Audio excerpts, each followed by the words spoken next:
You're supposed to spread love, joy, positivity, peace, so that when you put those things into the atmosphere, you'll receive them. Ooh, somebody say, in the name of Jesus. The enemy comes to kill, steal, and destroy. Yes, I'm Mike Sealer. And I'm Dawn Baker. New at 6, we're learning new details in that October shooting on the Truman Parkway that left 2 people dead. 19-year-old Shaliyah Collins and 48-year-old Phillip were both killed. 2 people died on the same stretch of highway in Savannah, Georgia. Same night, same road, same 10-minute window. They had never met each other before, never crossed paths, had zero connection to each other's lives. One of them was running for her life. The other one just pulled over to help. That's it. That's all it took. Not a robbery, not a gang hit, not some elaborate setup that took months to plan. Just a regular Thursday night in October, and 2 people who were both, in their own way, doing exactly what you're supposed to do. She tried to get away from danger. He tried to stop it, and neither one of them made it home. Now here's the part that I keep coming back to. The part that honestly hasn't left me since I first read this story. There was a 911 call made that night. A man pulled over on the Truman Parkway, saw what was happening, and did what every single one of us would do. He called for help. He stayed on the line. 50 seconds. 50 full seconds. Nobody picked up. I want you to just sit with that for a second, because I'm going to come back to it later in this video. And when I do, I promise you, it's going to hit completely different than it does right now. Her name was Shaliyah Collins, 19 years old. His name was Phillip Anthony Mock, 48. One of them was just getting started. The other was right in the middle of everything life is supposed to be. Kids, grandkids, 30 years of showing up every single day. Both of them gone before the sun came up on October 27th, 2023. And the man responsible? He was in a whole other state before the police even found the bodies. Before this video is over, I'm going to give you 2 specific safety tips, real ones. The kind that actually apply to a situation like this. The kind that, if Shaliyah had known them, maybe, just maybe, the night goes differently. Stay until the end. You're going to want those. But before any of that makes sense, you need to know who these 2 people actually were, where they came from, what their lives looked like before October 27th showed up and took everything. Because once you know that, this story stops being a headline, and it becomes something you won't forget for a long time. If you knew someone was in danger on the side of a highway right now, would you stop? Or would you keep driving? I'm asking for real. Drop your honest answer in the comments below, because by the end of this story, I think some of you are going to feel very differently about your answer than you do right now. Derek Johnson counted on the fact that no one would stop that night, that nobody would care enough to pull over, that the road would stay empty and the dark would stay quiet. Tony Mock proved him wrong. If you believe a stranger's life is worth more than 10 seconds of your time, hit subscribe. Because on this channel, we tell the stories of people like Tony, the ones who stopped, the ones who chose to show up when it would have been so much easier to just keep driving. Welcome to True Crime Footprint, where we unveil the darkest mysteries and the most terrifying true crime tales. Kindly hit that like button, subscribe, and turn on the notification bell. Your support keeps these stories alive. The enemy comes to kill, steal, and destroy. Remember how they're trying to push and trying to enforce rapping music about killing, stealing, and destroying. Those are the traits of the enemy. Don't get tricked out of your position. God loves you. Shaliyah Collins grew up fast. By the time she was 2 years old, both of her parents were already gone. Her father passed away. Her mother surrendered parental rights. She and her siblings were handed to extended family and left to build stability out of nothing. Most people fold under that kind of start. Shaliyah didn't. At 19, she was working late-night shifts, holding her life together with both hands. She had her faith. She had her people. She had a boyfriend she cared about. She was building something real, the way only people who were never handed anything truly know how to. Her boyfriend's stepfather was a man named Derek Johnson. Hold on to that name. Now, across Savannah that same evening, Phillip Anthony Mock, Tony to everyone who knew him, was doing what he always did. Something for his family. 48 years old. A master auto technician. 30 years at the same trade. Good enough that colleagues still talk about him today. He played guitar. He fished on weekends. He was a grandfather at 48, a husband, a father, and the kind of man his community leaned on without even having to ask. That night, he was driving to pick up his daughter from work. That was it. The only reason he was on the Truman Parkway. A 19-year-old trying to get home safe from a late shift. A 48-year-old going to bring his daughter home from hers. Same road, same night. Zero connection to each other's lives, and neither one of them had any idea what was 10 minutes away. At 11:08 p.m., Shaliyah got into a car, and from the moment that door closed, everything started moving toward one place. Shaliyah's family had no life insurance to fall back on. They opened a GoFundMe just to give her a proper memorial. The system failed her while she was alive, then failed her again after. If you believe her story deserves to be told, subscribe. Don't let her name get buried.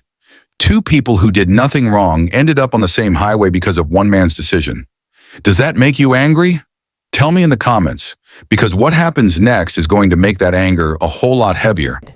19-year-old Shaliyah Collins and 48-year-old Phillip were both killed. Tonight, Phillip Mock's relative is speaking exclusively with WTOC, remembering him as a good Samaritan, always looking for help and looking to help and looking for answers about what happened. Flynn Snyder reports.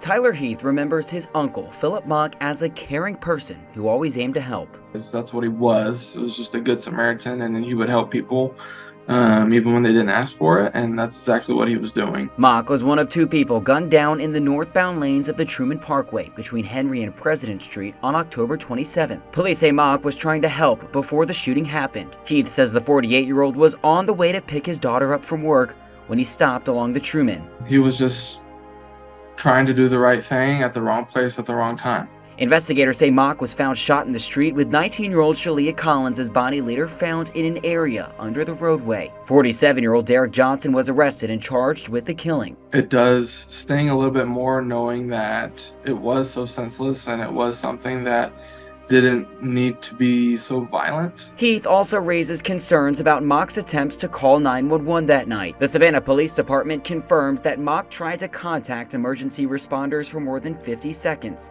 but no one picked up. A lot of different possible outcomes, and yeah, he very well could have still been here if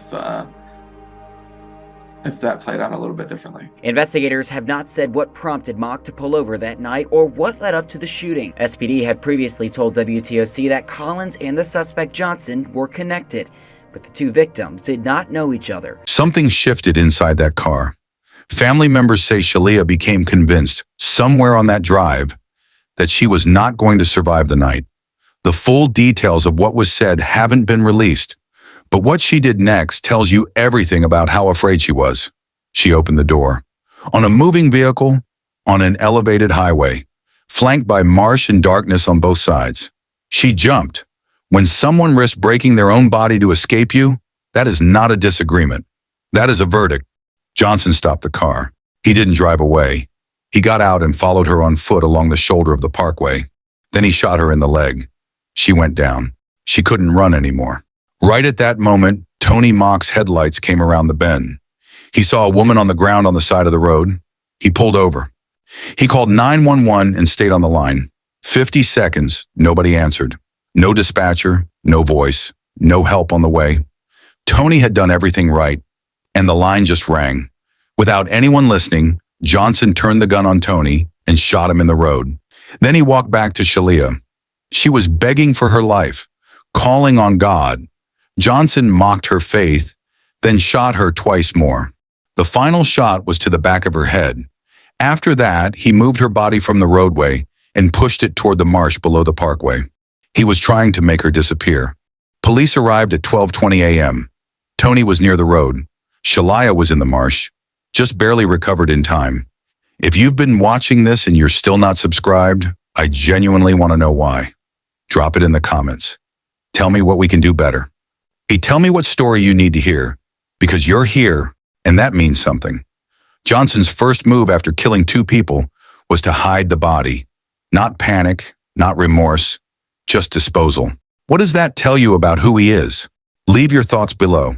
If Tony's story moved you, share this video. Not for the algorithm, for him. A man died doing the right thing. The least we can do is make sure people know his name. Hit like and pass this on to someone who needs to hear it. Johnson was gone before the bodies were found. He drove south through the night, straight out of Georgia and into Florida, over 300 miles. By the time Savannah police were processing the scene on the Truman Parkway, he was already closing in on St. Petersburg. Investigators described piecing the case together as a puzzle scattered in a million pieces. Digital forensics, license plate readers, witness accounts, phone records. The homicide unit worked across state lines, coordinating with St. Petersburg police to close the distance. 48 hours after the murders on Sunday night, October 29th, St. Pete officers moved on solid intelligence. They found Johnson and took him into custody around 11 p.m. No struggle. Well, he was booked in Pinellas County Jail and later extradited back to Georgia to face 2 counts of murder in Chatham County Superior Court. Now, I promised you 2 safety tips at the top of this video. Here they are. Tip 1. If you witness a violent situation from your vehicle, do not get out. Your car is your protection. Call 911 from inside it. If no one answers within 30 seconds, text your location to someone. Use any line available. Tony's decision to help was heroic, but proximity without backup is what cost him his life. Tip 2. If you are in danger inside a moving vehicle, your phone is your first move before the door handle. Drop a live location. Send a text. 10 seconds is all it takes. If your phone is gone and you must exit, do not run onto a highway. Move toward light. Move toward people. Move toward noise. Those 2 choices could change everything in a situation like this one. A man called 911 and stayed on the line for 50 full seconds. Nobody picked up. The national standard says 90% of calls should be answered within 10 seconds. Tony's call wasn't even close. Is the city of Savannah partly responsible for what happened on that parkway? Drop your honest answer in the comments. If you believe that failure deserves more than a footnote, subscribe and turn on the bell notification. We are not done talking about this. The man accused of a deadly double murder on the Truman Parkway was in court today. Derek Johnson was scheduled for a bond hearing. Johnson's attorney said that he was being mistreated in the Chatham County Detention Center. The judge did not end up deciding on the bond. You'll remember potentially 48-year-old Phillip and 19-year-old Shaliyah Collins were found dead from gunshot wounds on the Truman Parkway back in October. Johnson was identified as a suspect and arrested days later down in St. Petersburg, Florida. Investigators calling that shooting senseless. We'll continue to follow this case as it develops. Derek Johnson was charged with 2 counts of murder. Bail denied. The defense filed for continuances into 2024, pushing the trial date forward. The families waited. Some are still waiting. Tony Mock's funeral was held on November 10th, 2023. The automotive community in Savannah showed up. 30 years of work, 30 years of showing up for people. Killed on a Tuesday night on his way to get his daughter. His wife Jessica, his 3 kids, his granddaughter Zoe. They buried a man who could fix anything. Anything except a phone line that just kept ringing. Shaliyah's family had no quiet way to grieve. They went public from the start, using every platform they had to keep her name alive. Her sister and cousin spoke openly about what was said to her in those final moments, that her faith was mocked, that she called on God and the man who killed her laughed. She called on God. She called 911. Neither call was answered the way it should have been. 2 people did everything right. One ran from danger. One ran toward it. The city's emergency system failed them both, and the man responsible sat in a cell while 2 families sat with grief and a trial date that kept moving. The question that stays with me is not whether Derek Johnson is guilty. That part seems settled. The real question is what we owe the people who stop, the ones who pull over, the ones who stay on the line for 50 seconds hoping someone picks up. Because if the answer is nothing, the next Tony Mock is going to keep driving. And maybe that's the smarter choice. I really hope it isn't. Derek Johnson thought the dark would cover what he did that night. He was wrong. If you believe Shaliyah Collins and Tony Mock deserve to be remembered, subscribe, hit like, share this video, and turn on the bell. We cover the stories the news cycle moves past too fast. These 2 people deserve better. Make sure they are not forgotten. To the families of Shaliyah Collins and Phillip Anthony Mock, she was more than a headline. He was more than a good Samaritan. They were people, and this channel will not let them be forgotten. To everyone who made it to the end, thank you for watching, for your attention, and for joining us on this journey of reflection. Stay informed, stay vigilant, and above all, stay safe. See you on our next video.